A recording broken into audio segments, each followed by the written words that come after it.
Hayırlı ertə Россия 1 телеканалында Татарстан яңалыклары туры эфир студиясында Идел Кыямов. Bütün Россия халык санын алуга bir aydan da кимрәк вакыт калып бара. Аның төп этабы 15 октябрьдә башлана. Халык санын алу 14 ноябрьгә кадәр дәвам итә. Сораштыруда катнашучыларга 33 сорау тәкъдим ителә. Халык санын алу берничә формада уза. Фатирда яки өйдә исәпкә алучының сорауларына җавап бирергә, якындагы исәпкә алу участогында яки дәүләт хезмәтләре порталында müstakil рәвештә катнашырга мөмкин. Дәүләт хезмәтләре порталы аша халык санын алуның үзенчәлекләре киләсе сюжетта.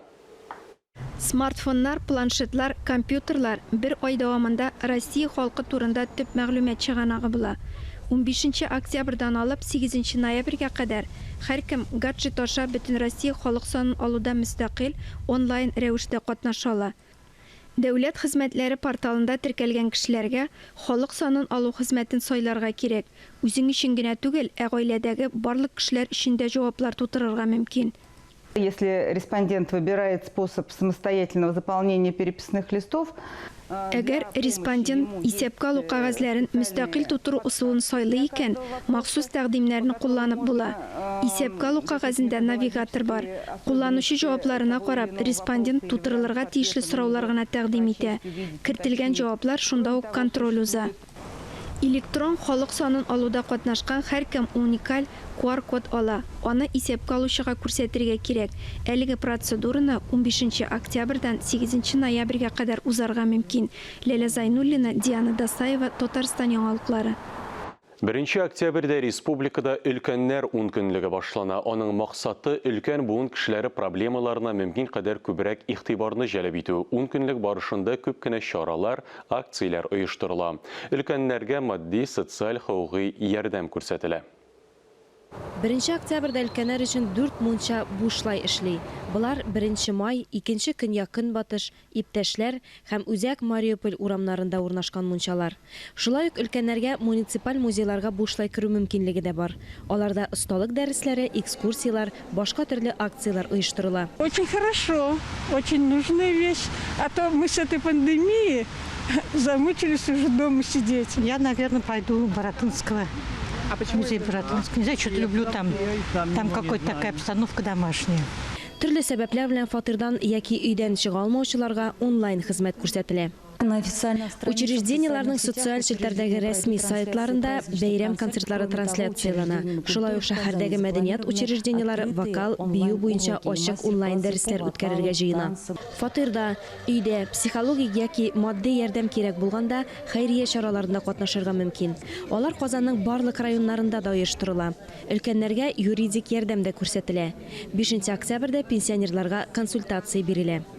Өлкәннәр шактый авыр четерекле тормыш узган. Без федераль бюджеттан кергән ярдәмне дә шатланып кабул иттек. Ул өлкәннәр мәнфәгатьләренә тотыла. 10 көнлек барышында районнарда да чаралар уза. Алия Галиуллина, Елизавета Жукова, Татарстан яңалыклары.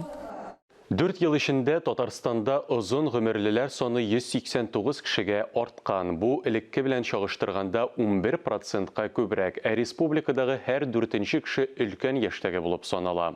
Шуңа күрә гражданнарга социаль ярдәм күрсәтүгә бирелгән акчаның яртысы нәкъ менә өлкән яшьтәге кешеләргә ярдәм итүгә юнәлдерелгән. Өлкәннәр 10 көнлеге башлану белән республикада зур программа әзерләнде. Театрларга, музейларга, бассейн, тренажер залларына бушлай йөрү, даруханәләрдә, шеш тарашханәләрдә, сәүдә урыннарында акцияләр каралган. Шулай ук өлкәннәргә волонтерлар һәм яшьләр оешмаларыннан ярдәм чаралары әзерләнде. Соңгы 6 ел эчендә безнең республикабызда өлкәннәр саны үсә бара. Әйтик 2015 ел белән чагыштырганда өлкәннәр саны республикабызда 7%-ка артты һәм бүгенге көндә алар арасында 65+ дигән категориясе иң зур өлешне ала. Актаныш районының Әнәк агрофермасында урып җыюны һәм көзге чәчүне уңышлы төгәлләделәр. Хәзер төп бурыч мөгезле эре терлекләрне кышлатуга күчерү. Хуҗалыкта күп метрлек азыгы хәзерләнгән. Урак һәм чәчү йомгаклары нинди? Булар хакында киләсе репортажда. Әнәк агрофирмасы егенчеләре былтыргы мул уңышны сагынып искә ала. 51 мең тонна бертек суктырып алганнар. Һәр гектардан 47 центнер уңыш җыелган. Быел корылык сәбәпле күрсәткечләр күпкә түбән. Һәр гектардан 21 центнер гына узган елгы запаска таяналар. Тулай җыем узган елга 51 мең тонна булса, быел инде 22 мең тонна икмәк җыеп алдык. Бүгенге көндә инде икмәк сатырга мөмкинлекләре бар. Бәяләр бик яхшы. 17-18 сумга хәтле җирне икмәкләрнең бәяләре. Шул ук вакытта инде безнең үз кыйммәттә инде 12-13 сумга хәтле үсте. Ашлыкның үз кыйммәте сизелерлек артты, ди Фәрис Фәтхиев. Элек 1 кило бертек җыеп алу өчен 7 сум акча тоткан булсалар, хәзер ул инде 13 сум. Зур терлекчелек комплексында 4300 баш мөгезе эре терлек исәпләнә. Шуларның 1380-е савым сыерлары. Кышлату чорына малларга азык җитәрлек. Терлекчелек тармагы инде безнең үсештә süt җитештерү 100%-ка алдагы елга караганда үсеш биреп бара. Бүгенге көндә 39 тонна süt суабыз, узган елга караганда 9 тонна артык суабыз бара безнекендә. Үсеш мөгезләре терлекләрдән үсеш алу кило 100 килограмм үсеш биреп бара. Сыерларның санын 300-га арттырганнар. Хуҗалыкта барлыгы 350 кеше эшли. Асия Рәхмәтуллина берничә дистә ел инде фермада эшли. Вазифаларын җиренә җиткереп үти. Сүйенә киләбез, сүйенә китәбез. Менә пенсиядә булуыма карамастан әле әз булса да файдам тисен дип йөреп торам, әле шушы җирлектә эшләп торам. Хуҗалыкта көзге чәчүне дә уңышлы төгәлләгәннәр. Киләсе елда мул уңышка өметләнәләр. Ә быелгы нәтиҗәләргә соңрак игълан ясыйлар. Якынча фаразлаганча 1 миллиард сум чамасы крем алынган. Фәнис Мөхәммәтов, Дмитрий Второв, Ленар Хәбибуллин, Татарстан яңалыклары, Актаныш районы. Республикада туфракны көзге эшкәртү буенча семинарлар тәмамланды. Шундый очрашуларның берсе Азнакай районында узды. Мөслим авыл җирлегендә начар һава шартларында уңышка ирешүгә, орлыкларның сыйфатын күтәрүгә юнәлдерелгән мәсьәләләр турында фикер алыштылар. Хезмәт алдынгыларына дипломнар, сертификатлар, Азнакай турындагы яңа китапны тапшырдылар. Семинарның практик өлешендә туфрак эшкәртүнең алдынгы технологиясын күрсәттеләр. Келесі елдің мартында фермерлер 300 алалар. Бүгін секінде қожалықны алып барабыз. Только шушы сүтчіліктен, енді Аллаға шүкір деп әйтем, тірліктерге енді грубы сочный корм деп сешәбі технология бойынша жиып алдық, жиып қой алдық. Елына жетерлік етіп кормы жей алдық. Бірліктілер білән генә біздің хәлләр ауыр болды. Шулай болса да енді төлеп шықтық, бүтін толықтарын төлей алдық енді. Берішмәске енді, ішлерге, ешерге, халыққа ипмәкні береміз. Бүгінгісі семинар енді біздің келесі ел оңышына негіз салу бойынша біздің ауыл қожалығында ел шоша күскені башланайынды. Жеріне основной обработка ана терен әйтіп, бізге енді язға қатлы 160 мм дым метробой слойда дым жияға керек болған яңғырларына жоғалтмайша. Түбән Камада беренче каштан аллеясы барлыкка килде. Аны табигать сөйчеләр, нефтехимиклар ял һәм мәдәният паркына утыртты. 30 агачтан торган каштан аллеясы паркны матурлап кына калмый, сәламәтлеккә дә файда китерә. Белгечләр фикеренчә, каштаннар һаваны башка үсемлекләрдән дә яхшырак чистарту мөмкинлегенә ия. Казан зооботаника бакчасы кышкы эш режимына күчүгә әзерләнә. 1 октябрьдән зоопарк кыскартылган график буенча эшли башлый. Яңа расписание буенча хайваннар бакчасына иртәнге 8-дән кичке 5-кә кадәр килергә мөмкин. Берникадәр тәнәфестән соң без дәвам итәрбез алдагы минутларда.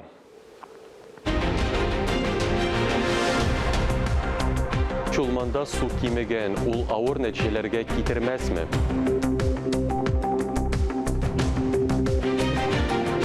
Татар энциклопедиясе һәм төбәкне өйрәнү институтының максаты чынга ашты.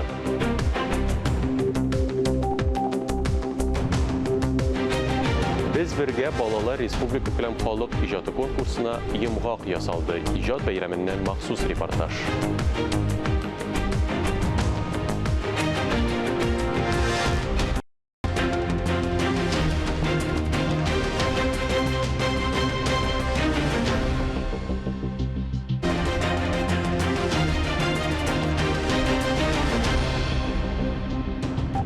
Яңалыклар чыгарылышы дәвам итә. Идел Шулман сусаклагычында су сайыккан. Спас районында Идел елгасында шәхси яхта созлыкка баткан. Алексеевский районында Шулман елгасында ир-ат ләмле урыннан чыга алмыйча интеккән. Бәхеткә зур зыян күрүчеләр юк. Әмма мондый сайыгу республиканың күп кенә халкын борчый торган проблема. Су сайыгу сәбәпләре белән хәбәрчеләребез дә кызыксынды. Сочига бару юлында яхта сазлыкка баткан. Спас районында Иделдә мәҗбүри тукталыш була. Гадәттән тыш хәлләр министрлыгы вәкилләре вакытында килеп җитә. Судны сазлыктан катер ярдәмендә чыгаралар. Зыян күрүчеләр булмый. Алексеевский районда да бер кешене коткарганнар. Шулман елгасында балыкчы ләмгә төртелеп ярга чыга алмый. Сәбәбе суның сайыгуы. 11 ел элек тә Шулманда шундый хәл булган. Державин исемендәге Туган якны өйрәнү музее директоры Фәрида Мортазина үзенең хатирәләре белән уртаклашты. Такая же ситуация при моей жизни, это было в 2010 году. 2010 елның җәе бик коры булды. Шулманда су шактый сайыкты. Безгә Ташкирмән авылына утраулар аша барырга туры килде. Татарстан экология һәм табигый байлыклар министрлыгында аңлатуларынча, хәзер 2010 ел белән чагыштырганда су 1 метрдан да артыграк биеклектә. Борчылырга сәбәп юк.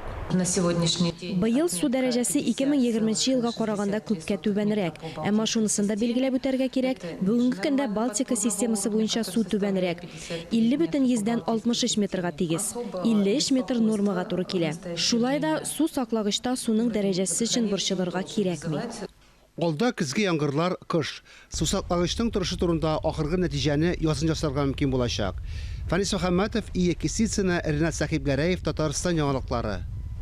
Августта узган World Skills чемпионаты финалында Буа шәһәр вәкилләре уңышлы чыгыш ясаган иде. Лицей-интернат укучысы Екатерина Әхмәтҗанова икенче, ветеринария техникумының 2021 елгы чыгарылыш студенты Татьяна Спирина беренче урынны яулады. Икесе дә ветеринария белгечлеге буенча осталыкларын күрсәтте. Уңышларының сере нәрсәдә? Үз эшләренең осталары белән хәбәрчебез аралашып кайтты.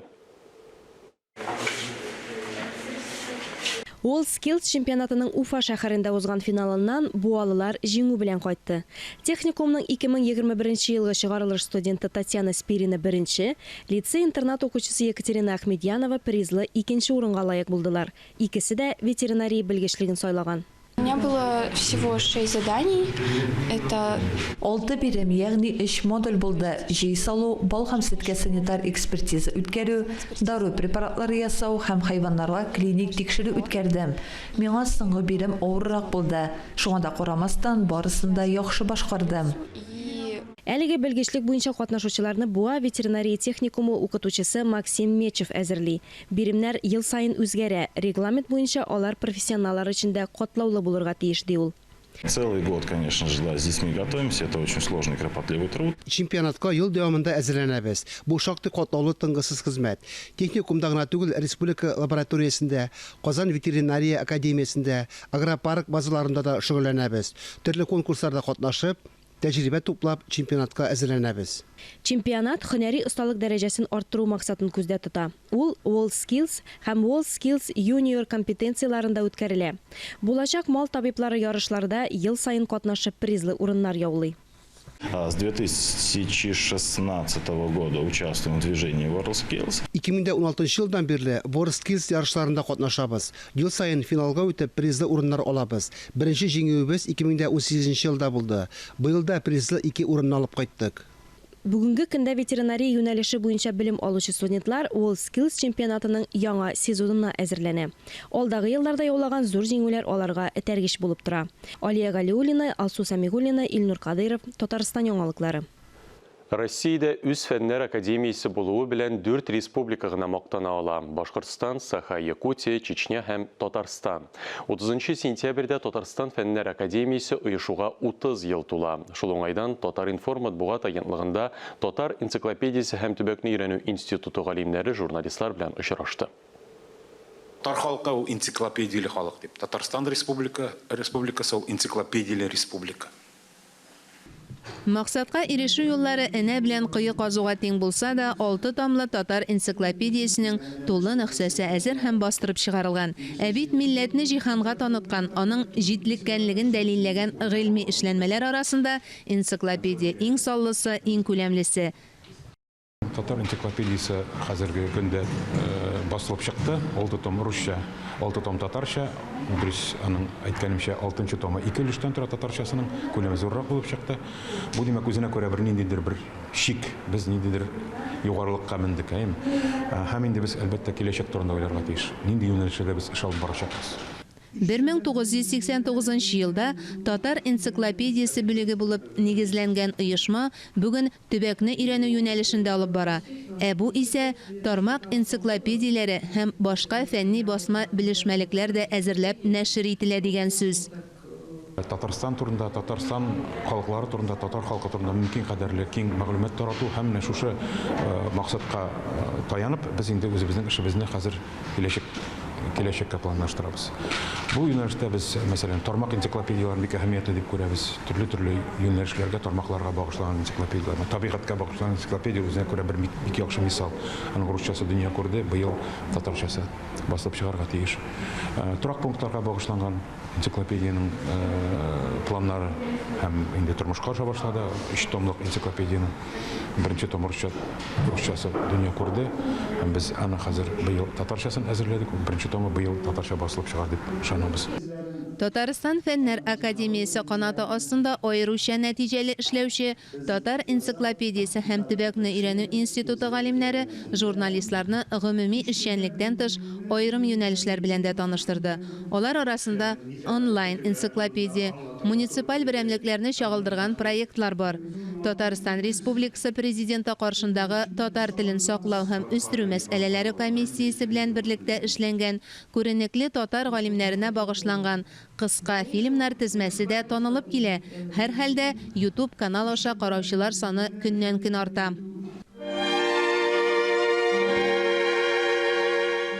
Журналистларны күп телдә укытыла торган мәктәпләр өчен әзерләнгән дәреслекләр мәсьәләсе, атама һәм терминнарга кагылышлы төбәк тарихын өйрәнүгә бәйле сораулар кызыксындырды. Очрашу барышында институтның tatarika.org сайты мөмкинлекләре дә күрсәтелде. Гомумән, билемне киң һәм тулы итеп бирүдә институтның өлеше зур.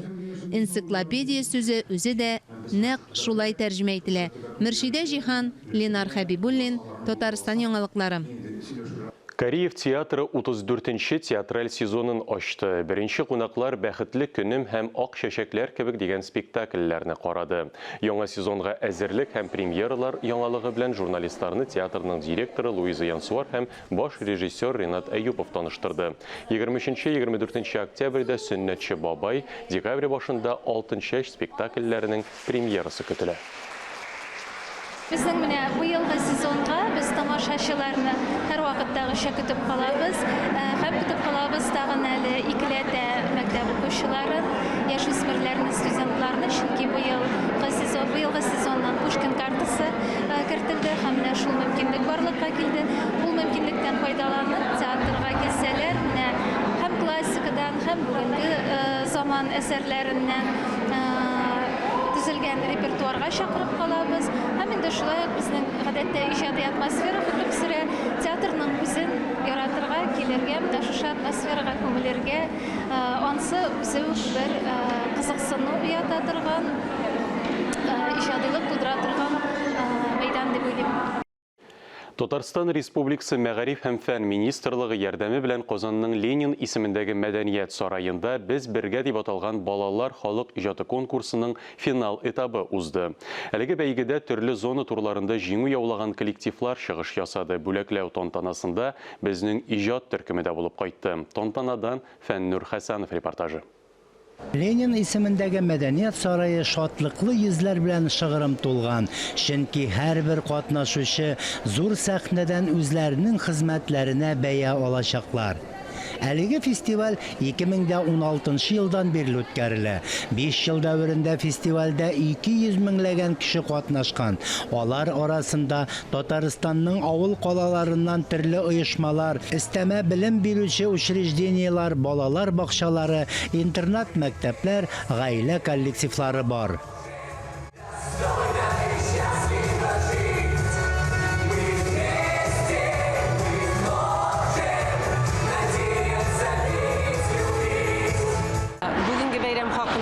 Сүзләремне әйтәсем килә. Безнең республикабызда 2016 yıldan beri Мәгариф министрлыгы тарафından үткәрелә менә шушы балаларның халык иҗаты фестивале.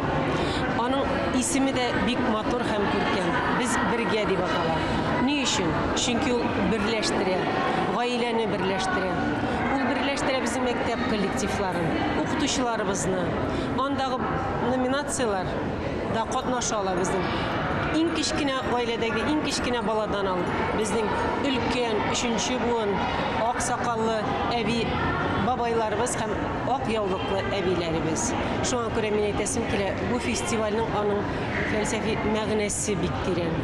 Бу фестивальне без 5нче ел оештырабыз. Мин аны уйлыйм, алга таба да бу фестивальне дәвам итәргә кирәк. Һәм аның географиясын тагын да киңәйтергә, зурайтырга кирәк. Безнең бу тәҗрибәбезне Россия күләмендә дә белсәләр иде. Без шушыңа омтылырбыз. Мы вашему вниманию представляем Центр внешкольной работы города Буинска. Без Буа муниципаль районынан килдек һәм сезнең игътибарыгызга балаларыбызның иҗат җимешләрен тәкъдим итәбез. Шушы эшләребез белән без зур арбабызны тутырып бизәдек.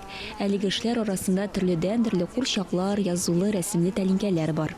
Мы привезли выставку «Сувениры России». Без Россия сувенирлары исемле күргәзмәбезне алып килдек. Әлеге күргәзмәдә балалар иҗат үзәгенә йөрүче күп санлы балалар кул эшләре һәм район балалар иҗат мәктәбе укучыларының хезмәтләре куелды. Монда керамика һәм киездән эшләр бар. Мәсәлән, әлеге эшләр мотыгулиннар эшләгән аяк киемнәре. Алар чын профессиональ кимәлдә башкарылган. Бик матурлар. Алар бик озак еллар буе шөгыльләнәләр. Әлеге фестивальнең исеме җисеменә туры килеп тора. Күп милләтле Татарстаныбызның байлыгы балаларыбыз иҗатында чагылыш таба. Фәннур Хәсәнов, Никита Граханцев, Татарстан яңалыклары. Әлеге сәгатькә шундый яңалыклар иде, без сезнең белән саубуллашабыз. Коронавирустан прививка ясатырга онытмагыз, үзегезне һәм якыннарыгызны саклагыз. Исән-имин булыгыз.